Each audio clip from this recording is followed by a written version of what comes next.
बेटी की दर्द भरी कहानी। लड़की की शादी होती है और शादी संपन्न होने के बाद विदाई का समय आ जाता है और लड़की के घर वाले लड़की के पास एक एक करके उसके कमरे को जाते हैं और समझाते हैं। सबसे पहले माँ जाती है और कहती है अपनी बेटी से, बेटी कल से जल्दी उठना और सबसे पहले उठकर नहा धो लेना, फिर पूजा पाठ करके रसोई घर का सारा काम करना। अब तुझे ही पूरा घर संभालना है, देखना कोई गलती ना करना। वहाँ तेरी माँ नहीं होगी समझाने के लिए। सारे काम ध्यान से करना। पति को दफ्तर से आने के बाद पानी, फिर कुछ देर बाद खाना और फिर वो जो भी बोले कर देना। सासू माँ की सेवा करना और घर के सभी लोगों का ध्यान रखना। फिर कुछ देर बाद पापा आते हैं और कहते हैं, बेटी अब अपने ससुराल को ही अपना घर समझना और सबका ख्याल रखना। अपने माँ बाप के मान सम्मान को मिटने ना देना बेटी। और इतना कहकर पिता की आंखों में भी आंसू आ जाते हैं और वो वहाँ से बाहर निकल जाते हैं। फिर भाई आता है, आंखें आंसुओं से भरी होती हैं और चेहरे पर मुस्कान के साथ बोलता है, लगता है तू अब ससुराल चली जाएगी। जा रही है तू? सच में जा रही है ससुराल? चलो अब तुमसे छुटकारा मिल जाएगा।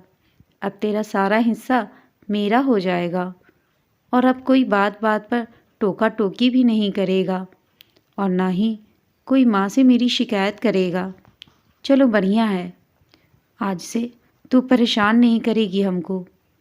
इतने में लड़की की आंखों में आंसू आ जाते हैं और बोलती है, भाग जा यहाँ से पागल, नहीं तो मार खाएगा अब तू।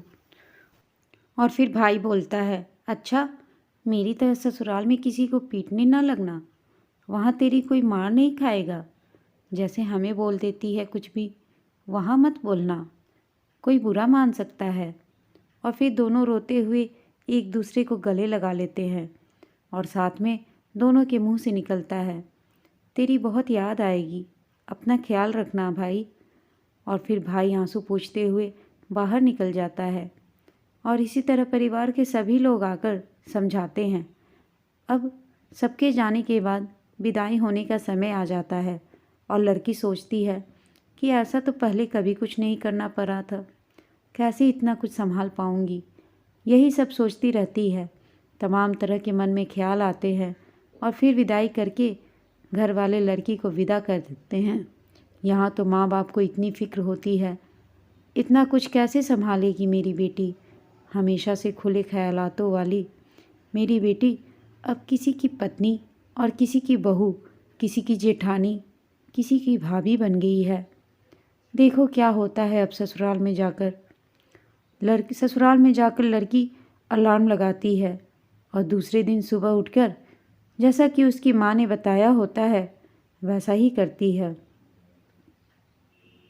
फिर सबसे पहले सबके लिए खाना बनाती है और कहते हैं, ससुराल में पहली रसोई बहू कुछ मीठा बनाकर शुरू करती है तो उसने सबके लिए खीर बनाई और खीर में चीनी कम रह गई। बाकी खीर बहुत अच्छी बनी थी। अब बनाने के बाद खीर सबके लिए निकालती है। सब तो अच्छे से खा लेते हैं, कुछ भी नहीं बोलते हैं। फिर सास जाकर जहाँ बेटा और पति बैठा होता है तो वहाँ जाकर बोलती है, लग रहा है घर वालों ने कुछ सिखाया नहीं है, चीनी देखो कैसी डाली थी, लग रहा था खीर नहीं चावल खा रहे हैं। और सबसे आखिरी में वहाँ पर बहू को खाने का रिवाज होता है। पहले तो चखना भी नहीं होता है बहू को। जब बहू खाने के लिए बैठती है तब वह देखती है और सोचती है कि चीनी तो कितनी कम डाली है। देखो मैं सोच ही रही थी कि कोई गड़बड़ ना हो जाए और गड़बड़ हो गई। लेकिन कितने अच्छे लोग हैं यहाँ सभी, हमसे कुछ भी किसी ने नहीं बोला। फिर सोचती है, चलो दूसरे दिन कोई गड़बड़ नहीं होने दूंगी। इतने में लड़के की माँ बाप का फ़ोन आता है और पूछते हैं, बेटी सब अच्छे से कर लिया ना, कोई गड़बड़ तो नहीं हुई? तो वह बोलती है, इतना सोचे तो थे, फिर भी खीर में चीनी बहुत कम रह गई थी। लेकिन आप लोग परेशान ना हो, कल से कोई गड़बड़ नहीं होगी। यहाँ के लोग बहुत अच्छे हैं, किसी ने कुछ नहीं बोला।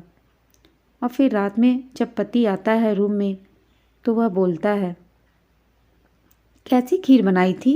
मम्मी क्या सोच रही होगी? कितनी फीकी थी खीर, कल से ध्यान देकर बनाना। इसी तरह वो लड़की घर के सभी कामकाज सीख जाती है। कल को सारा दिन मस्ती करने वाली लड़की अब एक पत्नी और बहू और भाभी बन जाती है।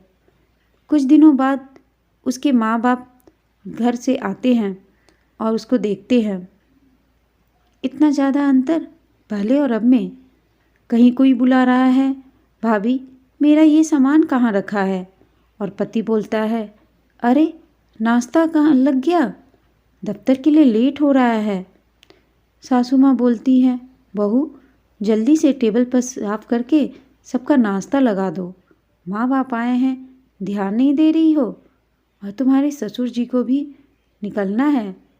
वो जल्दी जल्दी सारे काम करती है और सबको नाश्ता करवाकर सारा घर साफ करती है, बर्तन धुलती है, फिर खाना बनाती है। ऐसे ही पूरा दिन उसका घर के कामकाज में जाता है और कोई जरा सा भी सराहना भी नहीं करता। ये सब देख माँ बाप की आंखों में आंसू आ जाते हैं।